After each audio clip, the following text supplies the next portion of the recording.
With Doubtnut, get instant video solutions to all your maths, physics, chemistry, and biology doubts. Just click the image of the question, crop the question, and get instant video solution. Download Doubtnut app today. Question is, three identical particles, each of mass m, are placed at the vertices of an equilateral triangle of side A. Find the force exerted by this system on a particle P of mass small m placed at the first part is midpoint of a side. So coming to the first part, when let's say this particle is placed at the midpoint of the side here, since it is an equilateral triangle, which means here we can say this, let's say midpoint will be equal to, let's say median will be our altitude also. So this will be our 90 degree. Hence we can say here the force now on this point D, when this particle is placed, the net force will be, so here we can say, since it is the midpoint, so if we consider here this, let's say side length of this equilateral triangle as A, so this A to D distance is our A by 2, hence this distance is also A by 2, and this distance here comes as A sin 60, which is our root 3 A by 2, as we can say here. So here we can say the force acting, let's say this A point mass on this D here point will be our along, let's say DA line, as it is attractive in nature, and in similar way we can say here from point mass B to D will also be our same magnitude and opposite in direction. This force here comes out as magnitude as GMM divided by distance as A by 2 whole square. So this comes as 4GM square divided by A square. Now since they are equal in magnitude and opposite in direction, hence these two cancel out. So the net force on this mass here will be due to, let's say we can say here this mass at the point C. So this force, let's say, is F dash.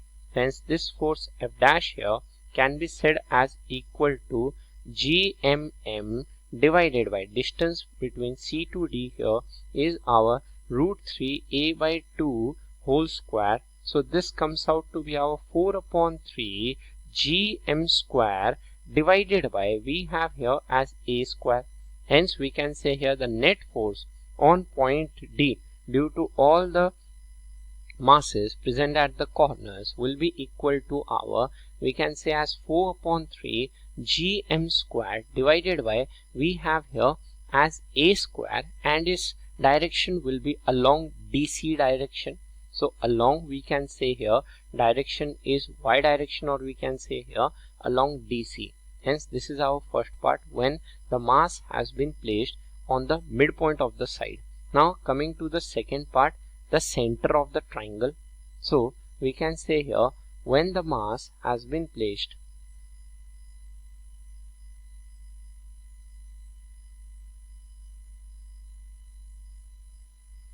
now, so the second part says center of the triangle. So center of the triangle, we can say here that is, this is the centroid.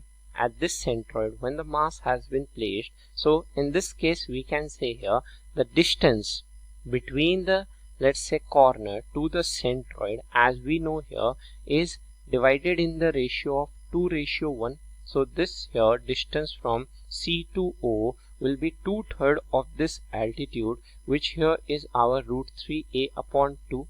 So this comes as A upon, we can say here as root under 3. So we can say here this, let's say, distance from C to O, A to O, and B to O all will be equal to our A upon root 3, and here we can say this A mass will, let's say, attract the mass placed at point O along this line OA. So we can say here for the second part, let's say when the mass M is placed at the center of the triangle, this force, let's say we can say here, will be given by the magnitude as GMM divided by distance from corner to the centroid is A upon root 3. So this comes as A upon root 3 whole square. Hence this comes out to be our 3 GM square divided by A square. In similar manner, we can say here this force F will also be along the, let's say, OB direction, same masses and same distance, and here also we can say here this will also be, let's say, along OC direction, same magnitude, and here direction is along OC.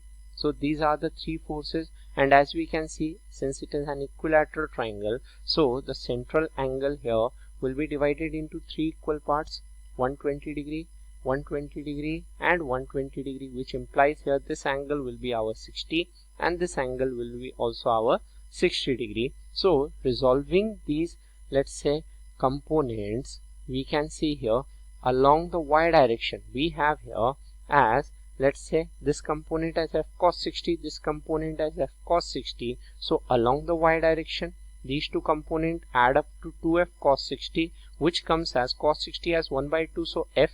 So this f and this f cancels out, and in similar manner we can say here this, let's say, horizontal component as f sin 60, and this is also our f sin 60. Hence these two components we can say here also cancel out each other.